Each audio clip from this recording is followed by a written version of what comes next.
सांस्कृतिक समारोह और प्रस्तुति अनुदान योजना अंतर्गत स्वर्गीय राजीव लोचन जी की स्मृति में एक रंग सोशियो कल्चरल सोसाइटी भोपाल द्वारा 3 दिवसीय रंग श्रुति माधव महोत्सव की समापन संध्या पर रागबंद सभागार में पधारे कला सुधी दर्शकों का हम संस्था की ओर से हार्दिक स्वागत करते हैं, अभिनंदन करते हैं। दर्शकों, 80 के दशक से प्रारंभ में भोपाल के रंगमंच पर सूत्रधार एवं हम सब आदि नाट्य संस्थाओं के नाटकों में भूमिका निभाने के बाद लेखकीय कलात्मक रचनाशीलता से लबरेज श्री राजीव लोचन जी ने अपने रंग समूह शुरुआत की स्थापना की। संस्था मात्र नाटक तक ही सीमित न रही, अनेक आयामों के साथ उनके अंत समय तक चलती रही। राजीव जी ने अंधमुख बधिर बच्चों के साथ एक वर्कशॉप में स्वयं के लिखे नाटक रोटी का मंचन अंधमुख बधिर बच्चों के साथ किया, जो अपने आप में बेहद महत्वपूर्ण और चुनौतीपूर्ण रहा। ये मध्य प्रदेश या देश भर में पहला अद्भुत प्रयोग था। उन बच्चों के साथ प्रस्तुति तैयार करना उनके निर्देश की कौशल को दर्शाता है। राजीव जी ने निर्देशन नाटक अली बाबा 40 चोर का मंचन किया, जो बेहद सफल रहा। शुरुआत ने राजीव जी द्वारा लिखित कई सामाजिक महत्व के नाटकों का मंचन भी किया। दर्शकों, 2 से 3 दिसंबर 1984 की दरमियानी रात दुनिया की सबसे बड़ी औद्योगिक त्रासदी भोपाल गैस कांड हुआ। उस समय राजीव जी भोपाल के अपने रंगकर्मी एवं कलाकर्मी साथियों के साथ आंदोलन की राह पर निकल पड़े। गैस कांड संघर्ष मोर्चा की जन शिक्षण इकाई के साथ जुड़कर आपने लेखक साथियों के साथ गैस कांड की विभीषिका पर दुनिया का पहला नुक्कड़ नाटक दास्ताने गैस कांड लिखा, जिसके 500 से अधिक प्रदर्शन हुए। राजीव जी ने अपनी रंग संस्था शुरुआत को एक एनजीओ की शक्ल देकर एक नए सफर का आगाज किया। रंगमंच नुक्कड़ नाटक के अलावा समाज सेवा एवं जन कल्याण का भी एक आयाम जुड़ गया। आपने दर्जनों नुक्कड़ नाटक लिखे और संस्था के कलाकारों के साथ उनके मंचन भी किए। आपके द्वारा लिखित एवं निर्देशित फिल्मों का भी निर्माण किया गया। राजीव जी ने अपनी असाध्य बीमारी का पता लगने के कुछ ही दिन पहले राजीव जी ने साथी लेखकों के साथ कुछ लघु कथाओं पर जल्द ही लघु फिल्मों के निर्माण की योजना बनाई थी, जिनमें उन लेखक साथियों की भी लघु कथा शामिल थी। परंतु वह असमय अपनी संघर्षमय जीवन यात्रा से मुक्त होकर हमारे बीच से चले गए। ये भोपाल के कला जगत एवं जीव जगत के लिए पूर्णीय क्षति है। उनके इस असमय अवसान से भविष्य की उनकी कई रचनात्मक आकांक्षाओं योजनाओं पर विराम सा लग गया। आशा है उनकी याद में किए जा रहे रंग श्रुति माधव महोत्सव एक ऐसा आयोजन है जो उनकी स्मृतियों को जीवित रखने के साथ साथ उनके अधूरे छूटे कार्यों को पूर्ण करने का संकल्प भी याद दिलाता रहेगा। स्वर्गीय श्री राजीव लोचन जी की स्मृति में आयोजित रंग श्रुति माधव महोत्सव की आज समापन संध्या है और अब से कुछ क्षण पश्चात आप कीर्ति बेले एंड परफॉर्मेंस आर्ट्स भोपाल द्वारा नृत्य नाटिका बोधिसत्व की प्रस्तुति का आनंद लेंगे, जिसे निर्देशित किया है राज्य शिखर सम्मान से सम्मानित श्री चंद्रमाधव बारिक जी ने। एक रंग सोशियो कल्चरल सोसाइटी की रंग यात्रा वर्ष 2009 में प्रारंभ हुई, जो कला साहित्य संस्कृति एवं सामाजिक क्षेत्र में निरंतर कार्य कर रही है। युवा पीढ़ी की रचनात्मकता को एक समायोजित दिशा मिले, ऐसा संस्था का सदैव प्रयास रहा है। संस्था नाट्य कला पर विभिन्न गोष्ठियाँ एवं कार्यशालाएं आयोजित करती आ रही हैं। संस्था द्वारा देश व प्रदेश के कई मंचों पर सफलतम प्रस्तुतियाँ दी हैं, जिसे दर्शकों द्वारा खूब सराहा गया है। संस्था बच्चों के लिए भी कार्यशालाएं आयोजित करती रही हैं। संस्था ने 8वें थिएटर ओलंपिक में पूर्व रंग में रंग संगीत की प्रस्तुति दी और भारत रंग महोत्सव 2022 में नाटक रणभूमि की नायिका की प्रस्तुति दी, जिसे दिल्ली के दर्शकों द्वारा बहुत सराहा गया। संस्था द्वारा भारत रंग महोत्सव 2024-25 में नाटक वसुदेव कुटुंबकम की भी प्रस्तुति दी। एक रंग सोशियो कल्चरल सोसाइटी भोपाल हमेशा से ही नवीन रंगमंच प्रयोगों के लिए जानी जाती है। संस्था द्वारा आयोजित महोत्सव सफलतापूर्वक संचालित करने से में हमें हमारे गुरु सुप्रसिद्ध नृत्य संयोजक श्री चंद्रमाधव बारिक जी एवं गुरु डॉक्टर श्रुति कीर्ति बारिक जी का आशीर्वाद एवं मार्गदर्शन समय समय पर प्राप्त होता रहा है। ये समारोह गुरुओं एवं गुरु शिष्य परंपरा को समर्पित है।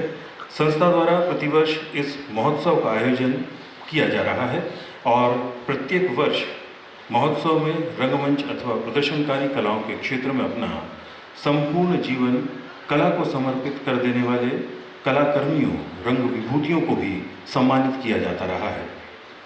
संस्था 4 वर्षों से रंगश्रुति माधव महोत्सव का सफलतापूर्वक आयोजन करती आ रही है। इस महोत्सव को सदैव बड़ों का आशीर्वाद प्राप्त होता रहा है। सभी वरिष्ठ और कनिष्ठ रंगकर्मियों का साथ भी हमेशा प्राप्त होता रहा है।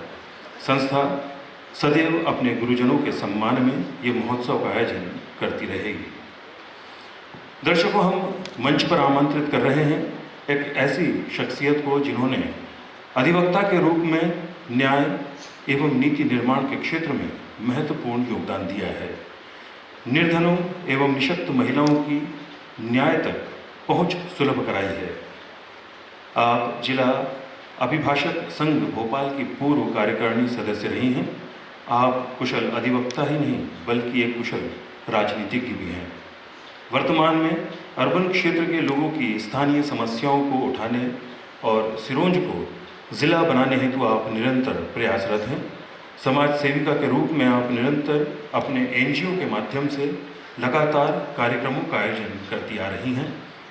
स्कूलों में बच्चों को शिक्षा, आत्म सुरक्षा एवं जागरूकता अभियान, ग्रामीण क्षेत्रों में कानूनी शिविर, स्वास्थ्य शिविर, खेलकूद प्रतियोगिताएं आदि के आयोजन करती रही हैं। आप अपने कार्यों एवं विचारों के माध्यम से निरंतर समाज को नई दिशा प्रदान कर रही हैं।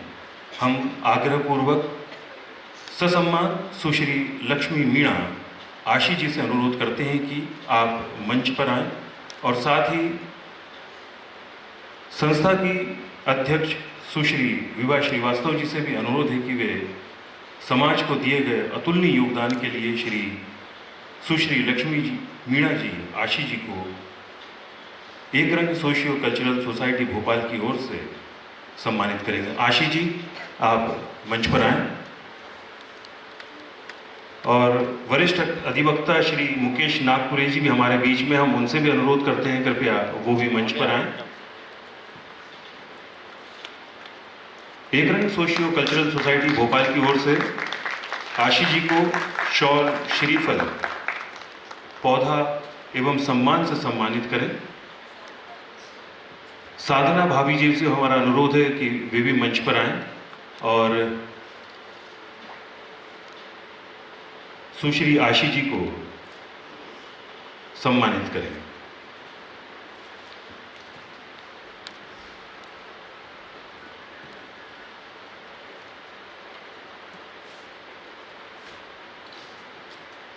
समाज को दिए गए अतुलनीय योगदान के लिए आज एक रंग सोशियो कल्चरल सोसाइटी भोपाल सुश्री लक्ष्मी मीणा आशी जी को सम्मानित करते हुए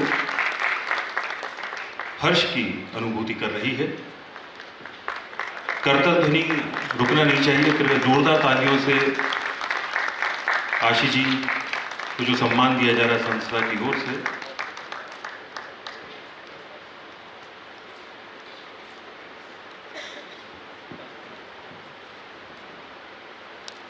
आशी जी से अनुरोध है कि कृपया 2 शब्द अरे आयोजन के बारे में कहें। सम्मानीय मंच और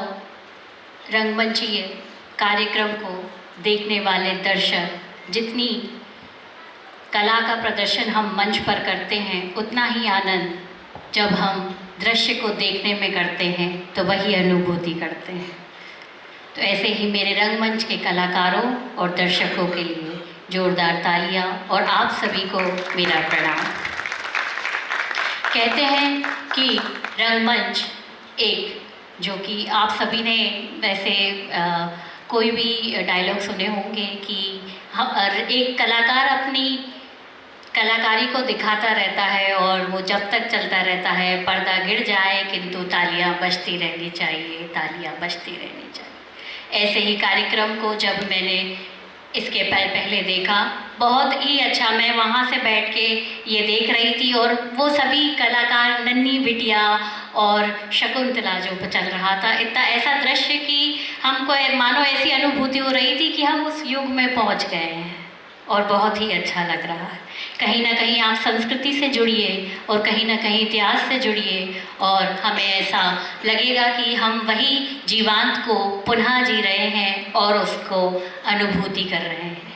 आज तक हम जब भी ऐसी चीज़ें होंगी, हम हमारे परिवारों के साथ और सभी के साथ आएंगे। इसलिए हमेशा रंगमंच से जुड़िए और समाज सेवा तो है ही, किंतु जब हम रंगमंच से जुड़ते हैं तो इतिहास के पन्नों को पलटा जाता है और इतिहास लिखे नहीं जाते, बनाए जाते हैं।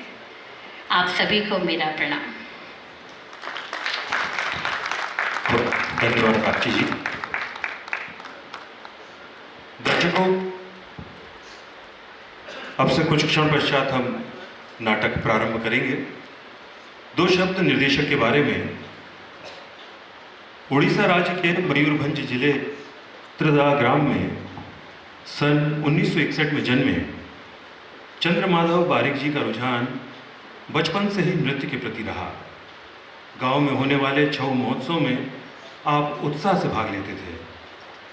नृत्य का शौक ही आपको सन 1979 में भोपाल स्थित रंगश्री लिटिल बैले ट्रुप ले आया। आपने मयूरभंज छऊ नृत्य की शिक्षा गुरु स्वर्गीय कृष्ण चंद्र नायक और स्वर्गीय श्रीकांत सेन जी से प्राप्त की।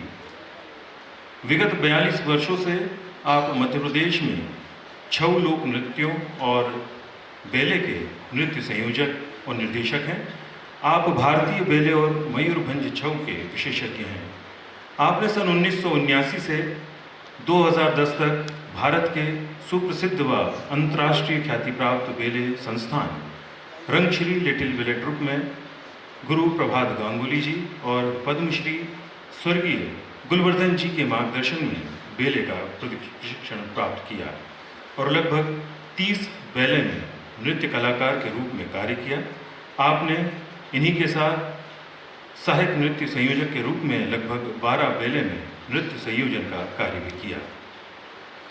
आपने रंगश्री लिटिल बैले ट्रुप के साथ भारत व अंतर्राष्ट्रीय आयोजित अनेक सांस्कृतिक महोत्सवों के साथ ही महत्वपूर्ण समारोह में बतौर नृत्य कलाकार और सहायक नृत्य संयोजक के रूप में शिरकत की।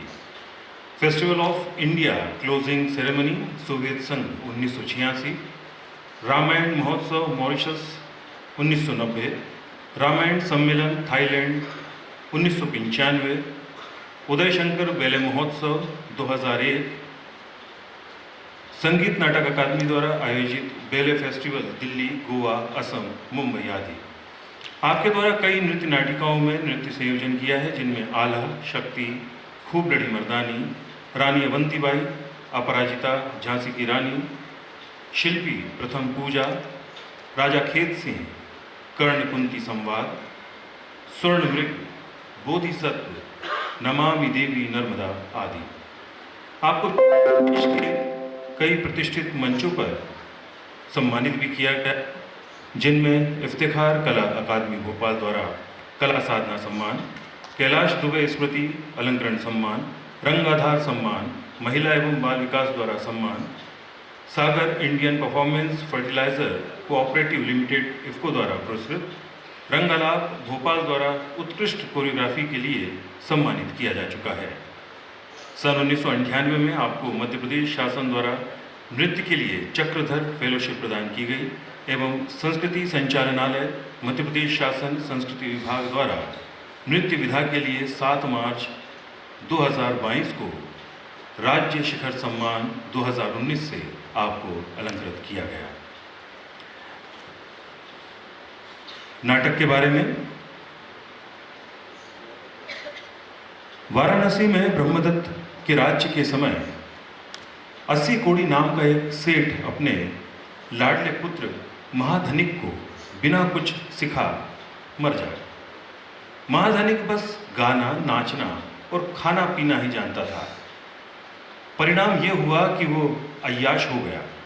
ऋण नहीं चुकाने पर उसने अपने साहूकारों को कहा कि ऋण पात्रों को लेकर वो सभी गंगा किनारे आ जाएं, वहीं पर उसका खानदानी धन गड़ा है और ले लें। सभी वहाँ पहुँचे। महाधनिक खजाना यहाँ है वहाँ है कहता हुआ गंगा में कूद पड़ा। जब वो बहने लगा तो डर से चिल्लाया। वहीं पर बोधिसत्व एक स्वर्ण मृग के रूप में घास चर रहे थे। सेठ के चिल्लाने की आवाज़ सुनकर वो गंगा में कूद पड़े और अपनी पीठ पर उसे बिठाकर किनारे ले आए। महाधनिक से उन्होंने वादा लिया कि वो किसी को उसके बारे में नहीं बताएगा। इधर राजा ब्रह्मदत्त की खोमा नामक की पटरानी से अचानक जिद पकड़ ली कि उसने सपने में एक सुंदर स्वर्ण मृग देखा है, आज उसे मंगवाइए और उससे उपदेश सुनवाइए। राजा ने मुनादी करवा दी कि जो भी स्वर्ण मृग का पता बताएगा उसे सोने से मालामाल कर दिया जाएगा। महाधनिक सेठ ने जब मुनादी सुनी तो लालच में पड़कर स्वर्ण मृग का पता राजा को बता दिया। राजा ने कई दिनों तक वन में उसे तलाशा, परंतु वो नहीं मिला। राजा ने सभी हिरणों को एक बाड़े में बंद कर दिया। रोज 1-2 हिरणों को अपने लिए मरवाने लगा। अनेक हिरण भागदौड़ में घायल होकर मरने लगे। तब मृगों ने राजा के लिए हिरणों की बारी लगवाने की व्यवस्था कराई। एक दिन एक गर्भवती हिरणी की बारी आई और उसने गुहार लगा दी कि वह अभी नहीं मरेगी। तब स्वर्ण मृग ने उसके स्थान पर मरने के लिए स्वयं को प्रस्तुत किया। ये देखकर राजा बहुत प्रभावित हुआ। रानी आग्रहपूर्वक उसे अपने महल ले आई और उसके उपदेश से स्वयं को धन्य किया। तो आइए देखते हैं श्री चंद्रमाधव बारिक जी द्वारा निर्देशित कीर्ति बेलेंड परफॉर्मिंग आर्ट्स भोपाल की प्रस्तुति नृत्य नाटिका बोधिसत्व।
मेरा निमंत्रण स्वीकार करो। मानना या ना मानना तुम्हारी इच्छा।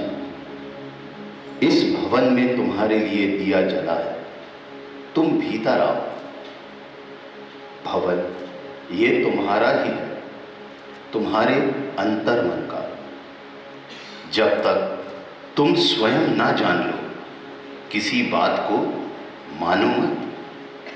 धर्म का पालन करो, परंतु न भय से न लोभ से। स्वयं अपने भीतर झांको, देखने की कोशिश करो। अपनी जमीन को पकड़े रखकर आकाश को छूने की कोशिश करो। विश्वास रखो, तुम ऐसा कर लोगे।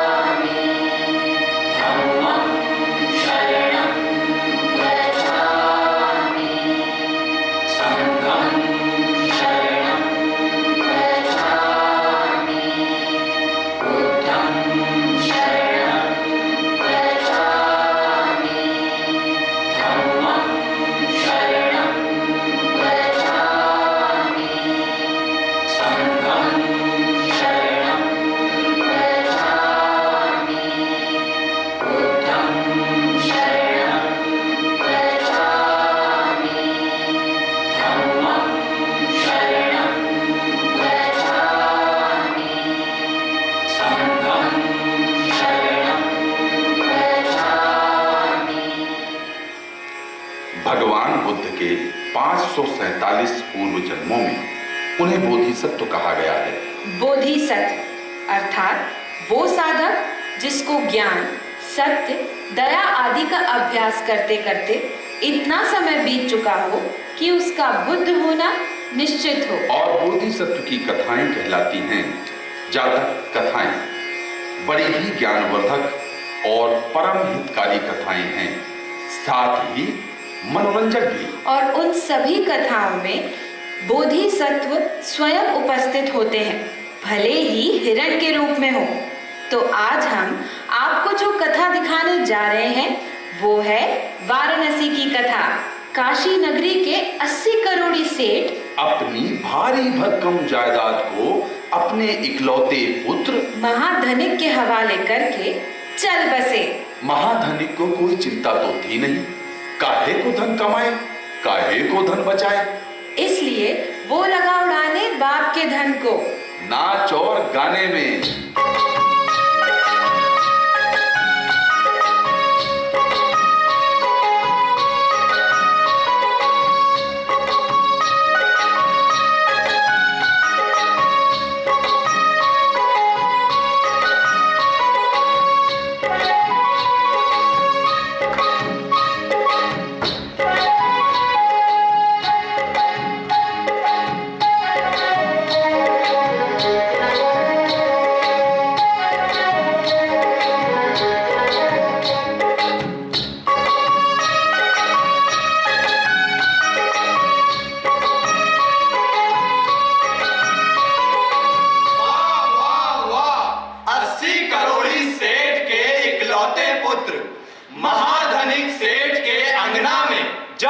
घुंघरुओं की छन छन ना सुनाई दे, जब तक नचनिया के पैरन की थिरकन ना दिखाई दे, तो काहे का नगर सेठ? अरे वो कौनो जिंदगी है जहाँ रस ना हो, जहाँ रंग ना हो।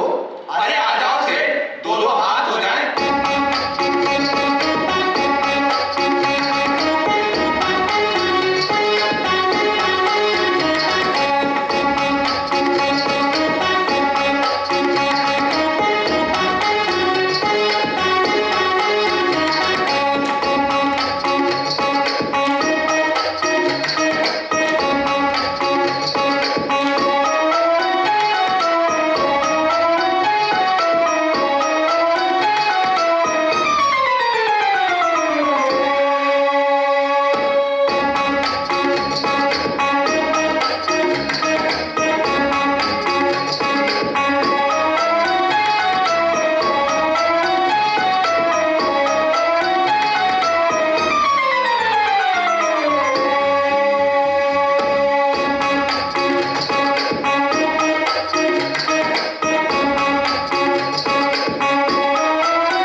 ये कौन पुकारा सेठ? हमारी सेठानी है। मूरख कहती है कि नचनिया पर एक पैसा हम न बर्बाद करने देंगे। अरे पैसा हमारा है, नचनिया हमारी है, तुम कौन होती हो रोकने वाली? चिंता ना करो, हमने उसे कोठरिया में बंद कर दिया है, तुम तो खुलकर नाचो। हम ऐसे भी नहीं नाच सकते। काहे? का समस्या है? ऐसा लगता है कि टूट पड़ेगी हमरे ऊपर। अरे हमरा सोचो, हम कैसे जी रहे हैं। तुम निसोच रहो, वो यहां नहीं आ सकती। मोटे मोटे दरवाजे के अंदर बंद है, जो बिना चार पहलवान के नहीं टूट सकता। तुम तो नाचो।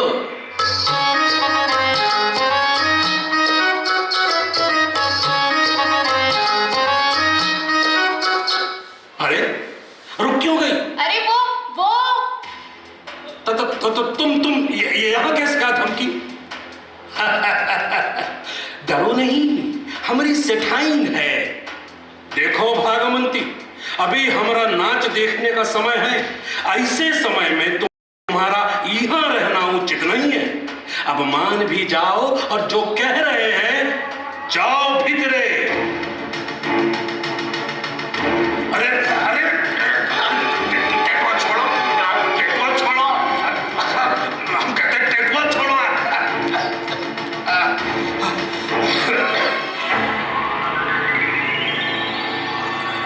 टूटे करम, इस घर में मैं आई गई। कौन सा पाप किया था बाबू, जो इस घर में मोहे ब्याह गई?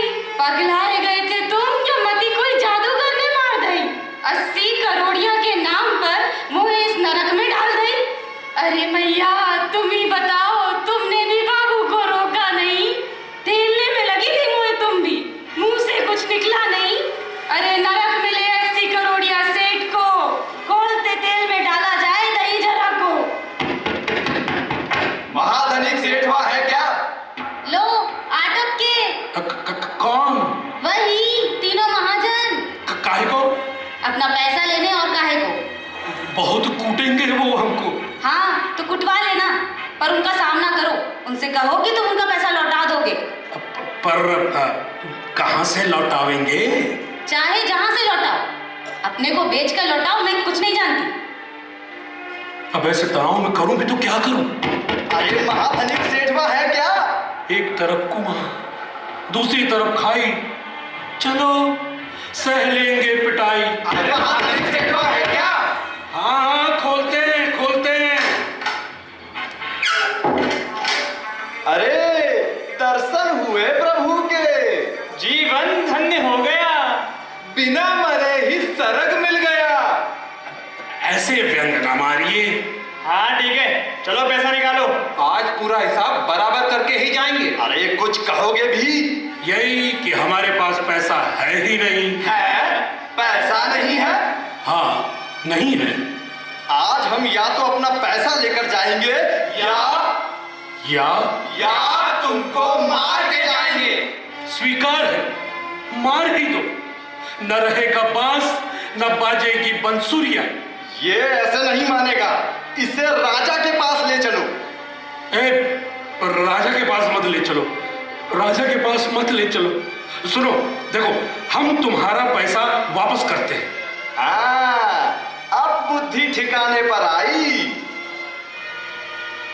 पर पैसा हिया नहीं है। तब कहाँ है? गंगा किनारे पिताजी ने वहीं गड़ा कर रखा है। हाँ तो फिर चलो। हाँ हाँ चलो।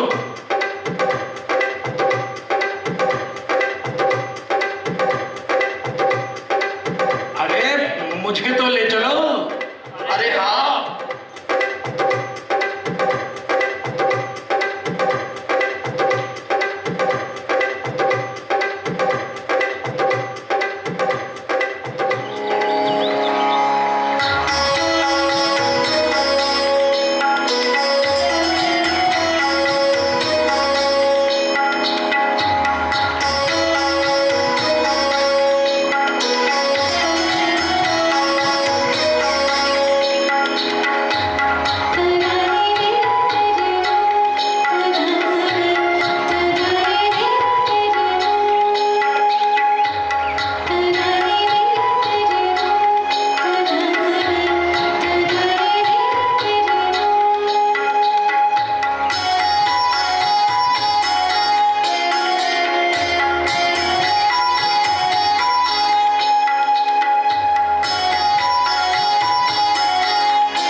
अरे वो तीन भाग गए, उनका ये साथी डूब रहा है। अरे इसको बचाना चाहिए कि भागना चाहिए? क्या करूं? तैरना तो मुझे भी नहीं आता, फिर भी बचाना तो होगा ही। घबराना मत, मैं आ रहा हूं। हाँ मैं आ रहा हूं, बचाओ।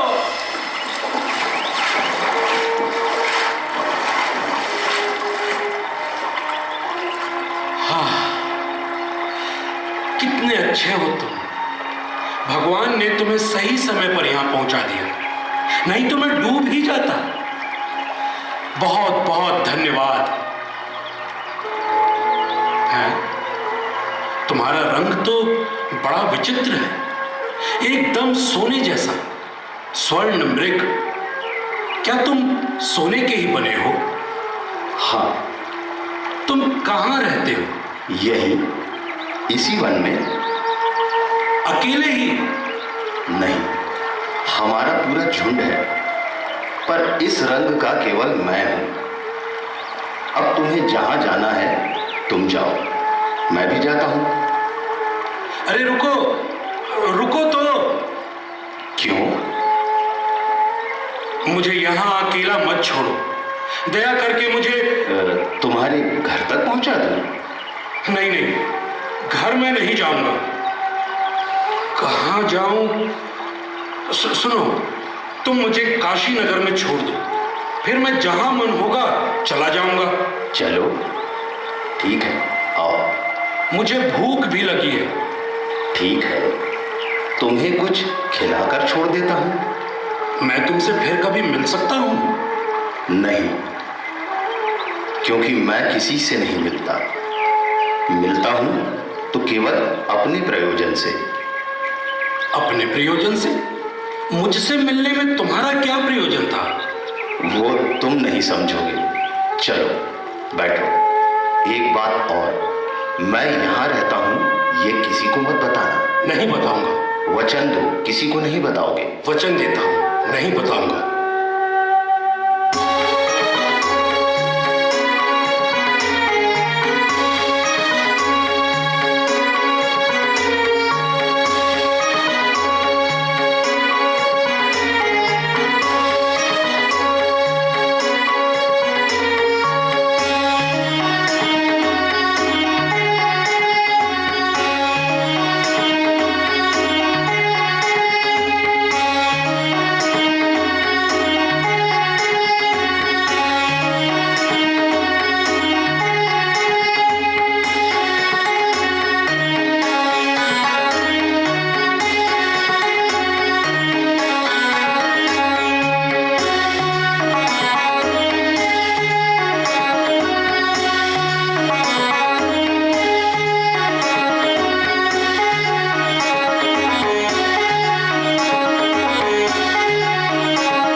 है ना?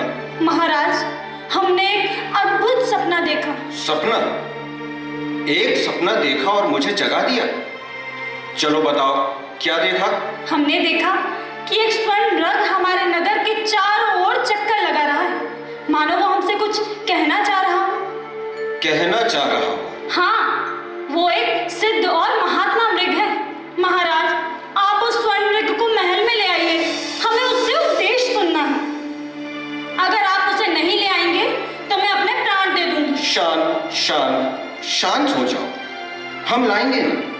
प्राण तक क्यों पहुंच जाते हैं, अभी आदेश देते हैं। अब तो चैन से सो जाओ।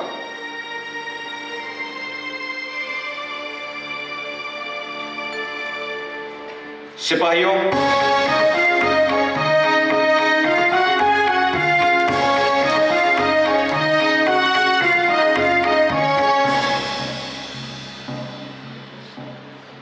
जाओ ये मुनादी करा दो कि जो भी स्वर्ण मृग की खोज करेगा उसे पुरस्कार दिया जाएगा।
ऐसा अवसर आता है तभी बुद्धि चकरा जाती है। समझ में नहीं आता कि ये करें कि वो करें। स्वर्ण मृग कहाँ रहता है मुझे पता है, पर बताता हूं तो उसको दिया वचन टूटता है, और नहीं बताता हूं तो इतना सारा धन और गांव छूटता है। चलो बता ही देता हूं। सुनो सुनो। हाँ, क्या है? क्या महाराज सचमुच पुरस्कार देंगे? हाँ, अगर स्वर्ण मृग का पता बता दिया तो। क्या तुम जानते हो स्वर्ण मृग का पता? हाँ, नहीं, हाँ, नहीं। अरे पगला गया है क्या? अगर पता जानते हो तो बताओ, नहीं तो जाओ यहां से। मुझे पता है। अच्छा, तो चलो महाराज के पास। चलो।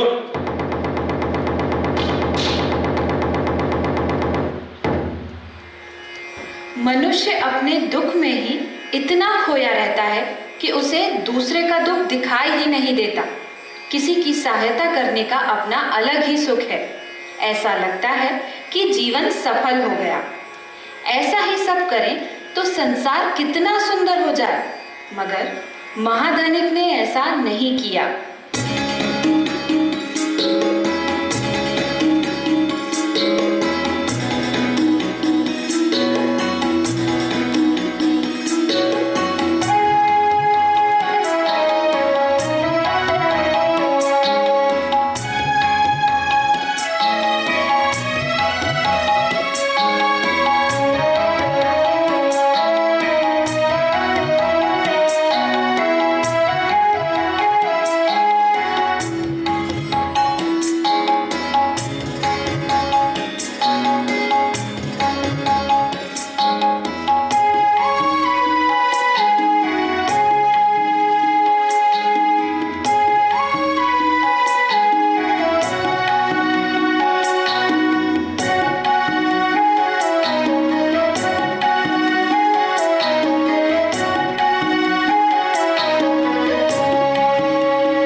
चाहता कि मेरे कारण तुम सबके जीवन पे संकट आए, इसीलिए मैं दूर जा रहा हूं।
मुझे स्वर्ण मृग चाहिए, जाओ ढूंढो।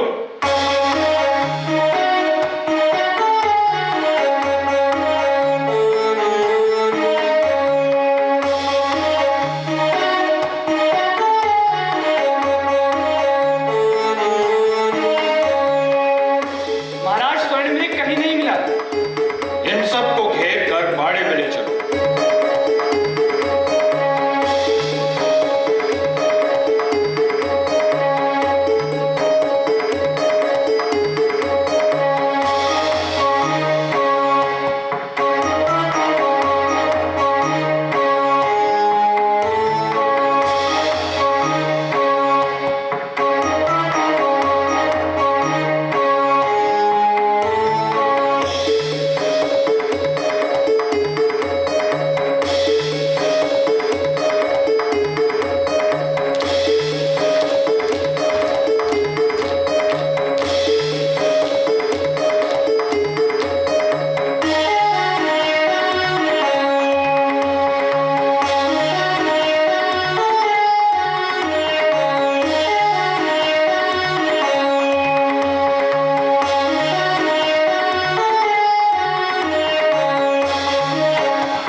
लोगों को इससे भी अच्छी जगह ले जाएंगे। कहाँ? अरे गांव के बागीचे में सबको ले चलो।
जंगल में तो हम दूर दूर चले जाते थे, यहाँ तो हम बंद गए भैया।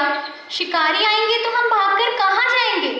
परेशान मत हो, जितने दिन का जीवन है उतने दिन चैन से रहो, मरना तो एक दिन है ही।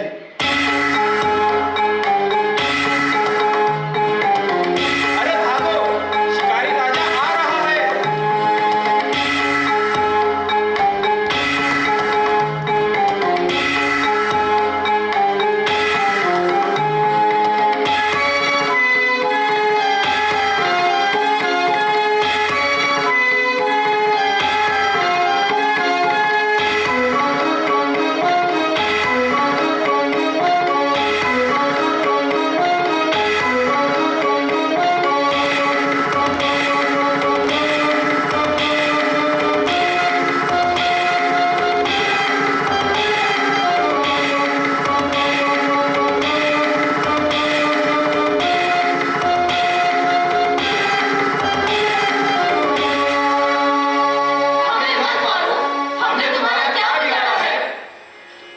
ब्रह्मदत्त राजा अपने भोजन के लिए प्रतिदिन हिरणों का शिकार किया करता।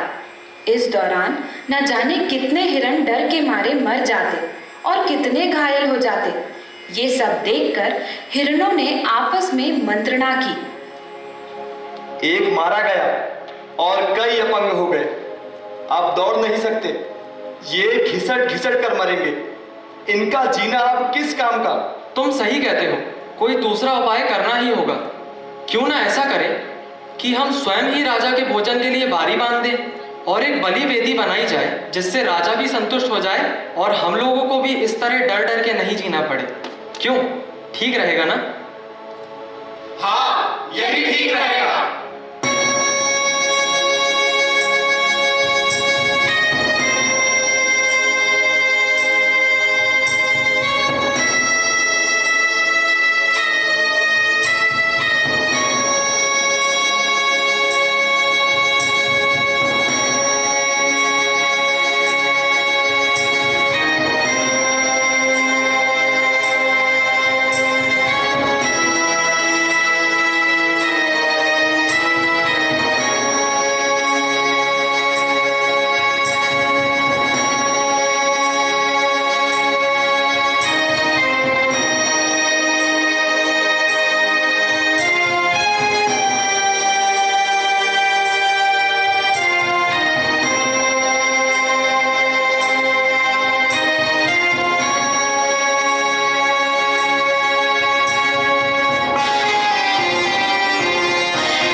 जब वापस अपने साथियों के पास गंगा किनारे पहुंचा तो वे उसे वहां नहीं मिले।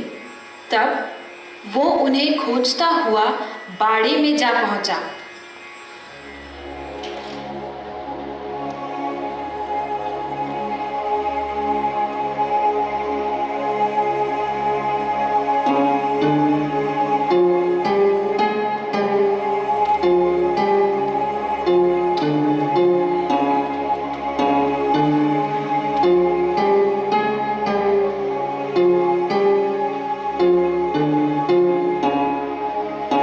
अब किसकी बारी है बता दो, ताकि उसके अलावा बाकी तो कुछ घड़ी चैन से जी ले।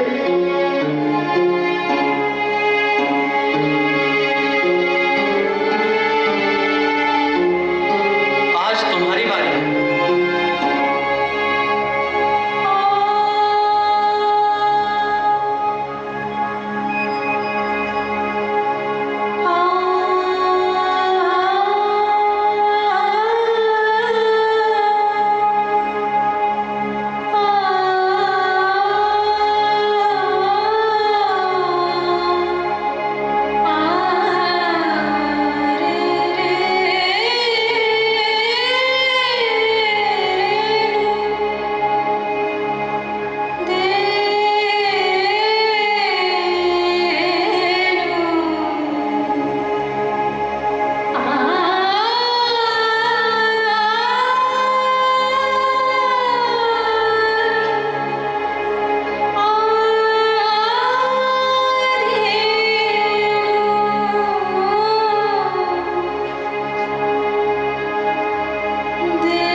क्या हुआ?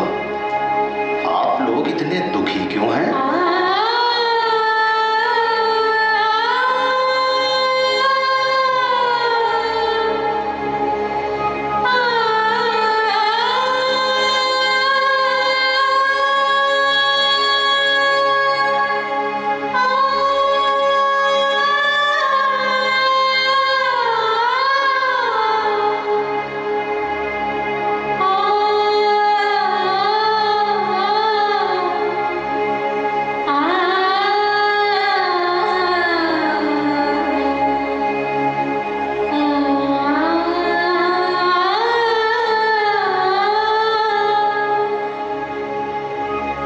बलि वेदी में कैसे रखूं अपना सर?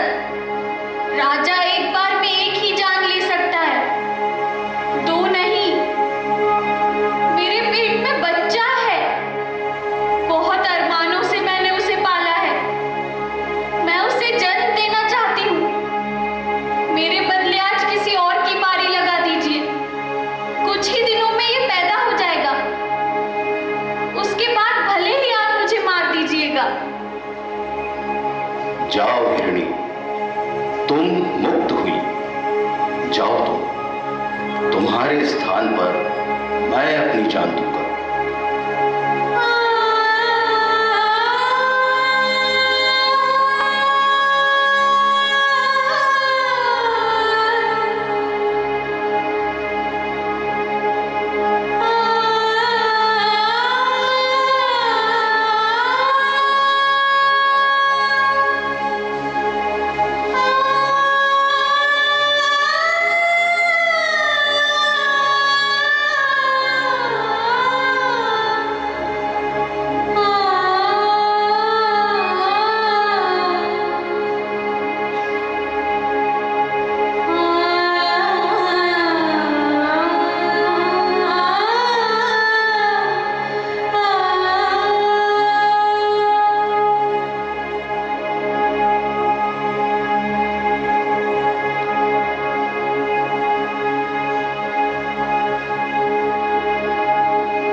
महाराज महाराज स्वर्ण मृग पकड़ा गया।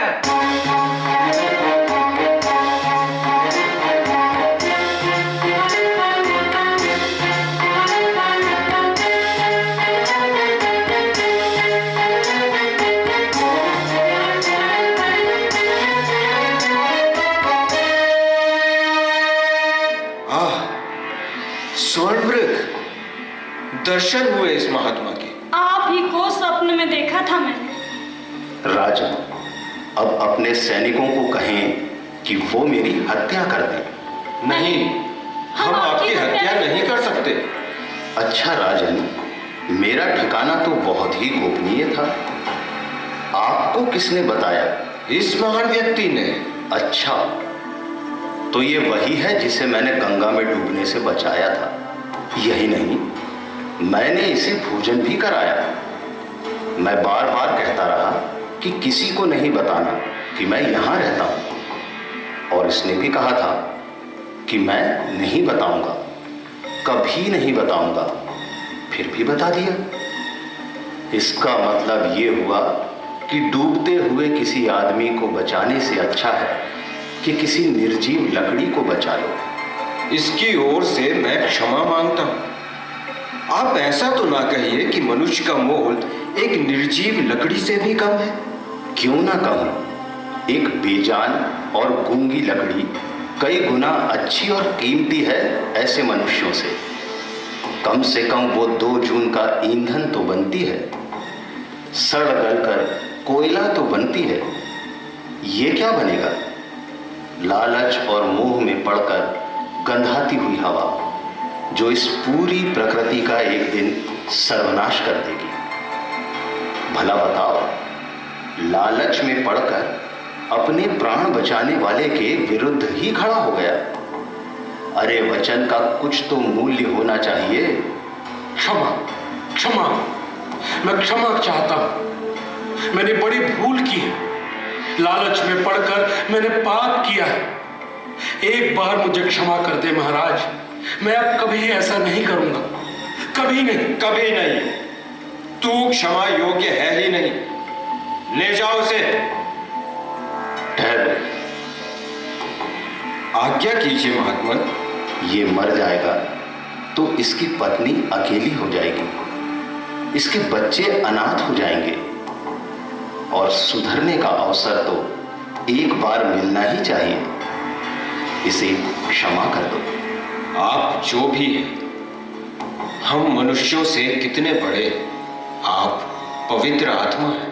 अब आप महल की ओर चले और अपने उपदेश का कार्यक्रम संपन्न कीजिए। महारानी, मैं आपकी तरह ही एक साधारण जीव हूं। अंतर केवल इतना है कि आप जीव हत्या करने चले थे और मैं उन्हें बचाने चला था। अंतर केवल इतना है कि मैं जो वचन देता हूं उस पर अडिग रहता हूं, और आप लोग। हे महात्मन, आप भी मेरे पापों को क्षमा कर दीजिए। चलिए महात्मन, सिंहासन पर बैठकर उपदेश दीजिए। उपदेश क्या है महारानी? सीखने लायक कुछ बातें, बस यही ना?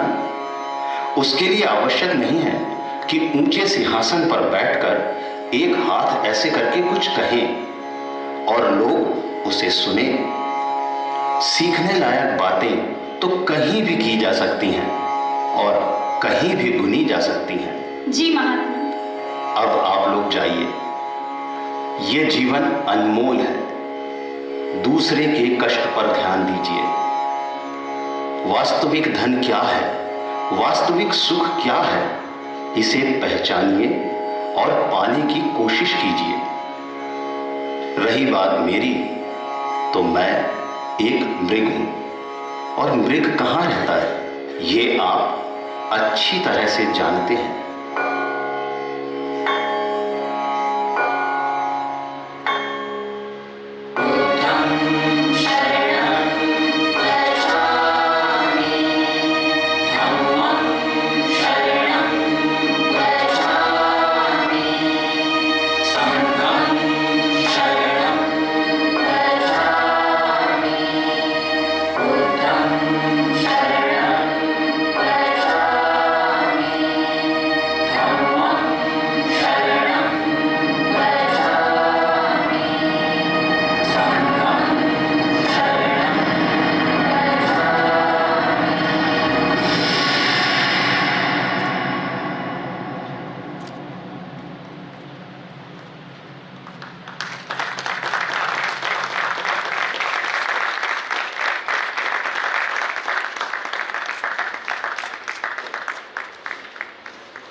हेलो, अभी आप देख रहे थे नृत्य नाटिका बोधिसत्व। एक बार जोरदार तालियां इन सभी कलाकारों के लिए।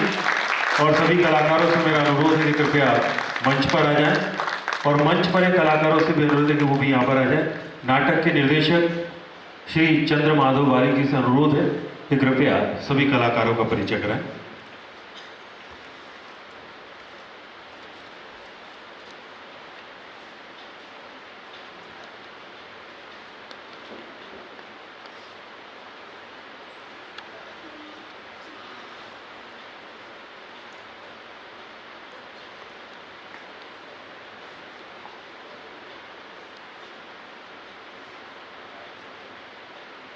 अपना परिचय दें सभी। रितेश, साहिल श्रीवास्तव, प्रकाश मीना, राहुल प्रजापति, आयुष मीना, नमस्कार, राहुल जाधव, विभा श्रीवास्तव, आशीष ओझा, अनन्या यादव, सुमन कोठारी, मनीषा हुरैया, प्रियंका शर्मा, आयुषी दुबे, रशिता मेहरा, यामिनी चक्रवर्ती, ध्रुवे, शानू चौधरी,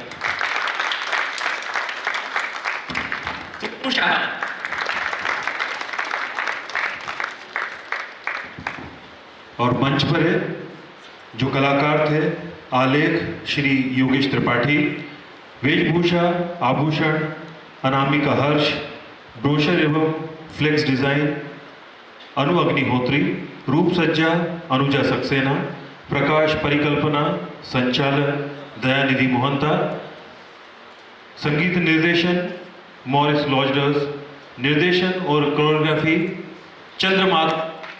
एक बार जोरदार तालियां उनके लिए। और हमारे बीच में साधना भाभी भी उपस्थित है। आप स्वर्गीय राजीव लोचन जी की धर्मपत्नी हैं। आपसे अनुरोध कृपया आप मंच पर आएं और आज के निर्देशक श्री चंद्र माधव बारिक जी को शॉल, श्रीफल और मोमेंट देकर उनका सम्मान करें।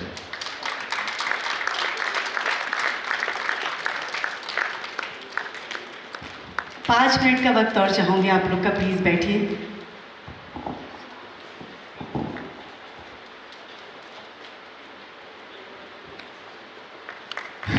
जोरदार तालियां।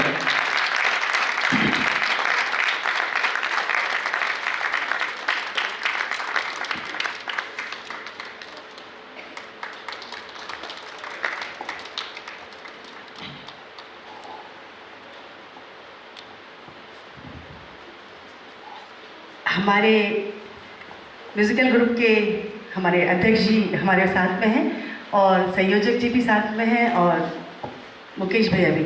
मैं चाहूँगी कि इन आर्टिस्टों का एक मोमेंटो देकर सम्मान करेंगे, तो आप लोग ऊपर आ जाइए और संस्था के उपाध्यक्ष से भी निवेदन करूँगी कि वो ऊपर आ जाए। आइए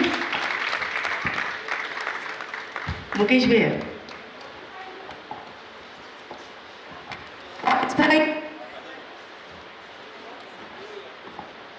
मॉरिस भाई जहाँ पे प्लीज आइए ना, प्लीज प्लीज बच्चों का मोमेंट पे आप सम्मान कर दीजिए मेरी तरफ से।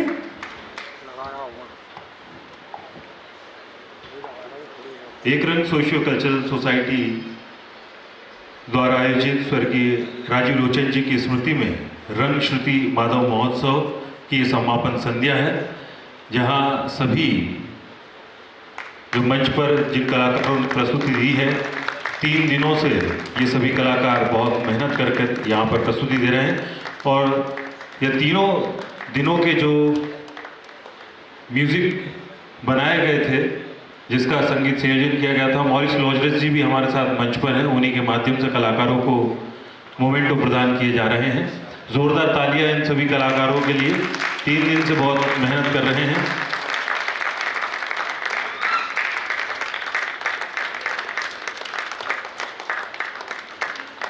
और हमारे इस कार्यक्रम में विशेष सहयोग रहा है श्री रंजीत शुक्ला जी का भी, managing director DG network limited Bhopal का, उनका भी बहुत बहुत आभार है। तालियां कम हो रही हैं, प्लीज सभी कलाकारों का उत्साहवर्धन करते रहें।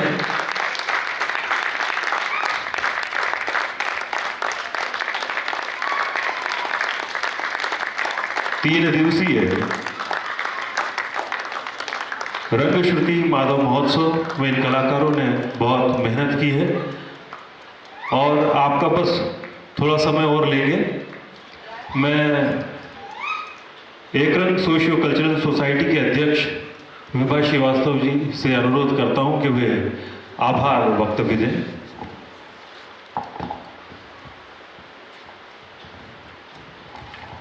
सबसे पहले मैं आप सभी सुधी दर्शकों का आभार व्यक्त करती हूँ कि आप लोग यहाँ पर आए और तीनों दिन आप लोग आए और आप लोगों ने हमारे कलाकारों का, हमारी संस्था के सभी सदस्यों का मान बढ़ाया। इसके लिए बहुत बहुत धन्यवाद।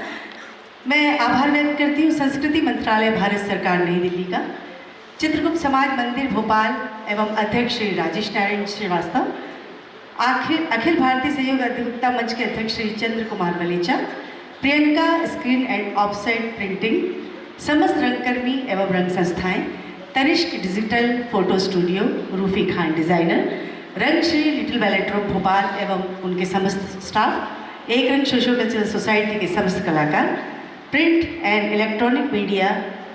और आपको एक बात बोला, आपको एक बहुत सुरीली सी आवाज़ जो आपको निरंतर तीनों दिन शुरू से लेकर आखिरी तक मधुर आवाज़ आप लोग के कानों तक जा रही थी, वो थे हमारे एंकर श्री योगेश उमाठे जी। तो मैं निवेदन करूँगी कि वो मंच पर आए और एक छोटा सा मोमेंटो जो मैं देना चाहती हूँ उन्हें, मैं उन्हें दूँ।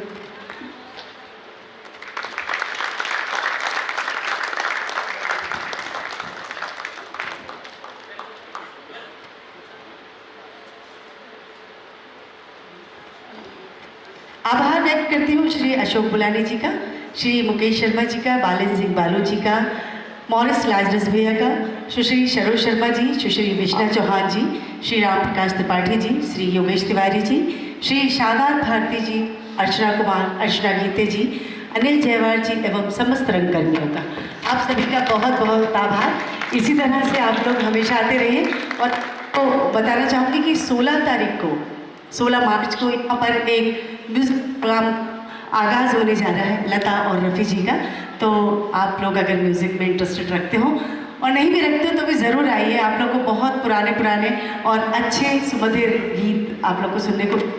इसके बाद 21 तारीख से 3 तारीख तक हमारा एक और है जो कीर्ति पैलेट परफॉर्मिंग आर्ट और चैतन्य सोसाइटी का होगा। तो उसमें भी आप बैले, नाटक और कल के प्रोग्राम और उसके बाद